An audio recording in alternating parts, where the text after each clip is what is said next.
शासकीय पाणीपट्टी जुन्या दरानंच भरून घ्यावी अशी मागणी महाराष्ट्र राज्य इरिगेशन फेडरेशननं केली होती।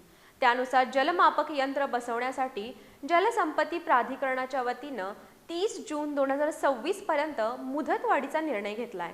त्यामुळे महाराष्ट्र राज्य इरिगेशन फेडरेशनच्या लढ्याला यश आलंय, अशी माहिती फेडरेशनचे उपाध्यक्ष डॉक्टर भारत पाटणकर यांनी आज पत्रकार परिषदेत दिली।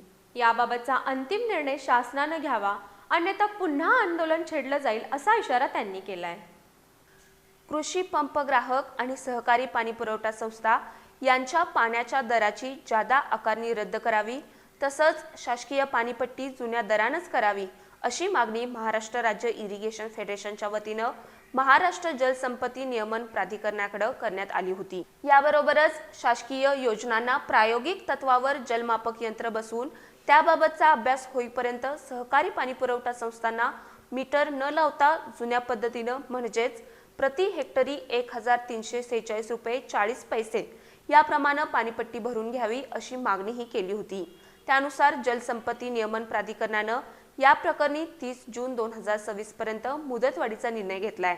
त्यामुळे महाराष्ट्र राज्य इरिगेशन फेडरेशनच्या लढ्याला यश आलंय अशी माहिती फेडरेशनचे उपाध्यक्ष डॉक्टर भारत पाटणकर यांनी आज पत्रकार परिषदेत दिली।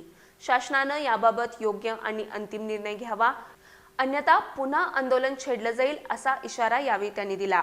यावेळी फेडरेशनचे अध्यक्ष अरुण अण्णा लाड, उपाध्यक्ष माजी आमदार संजय बाबा घाटके, कार्याध्यक्ष R.G. तांबे, विक्रांत पाटील किनीकर, बाबासाहेब देवकर यांच्यासह पदाधिकारी उपस्थित होते।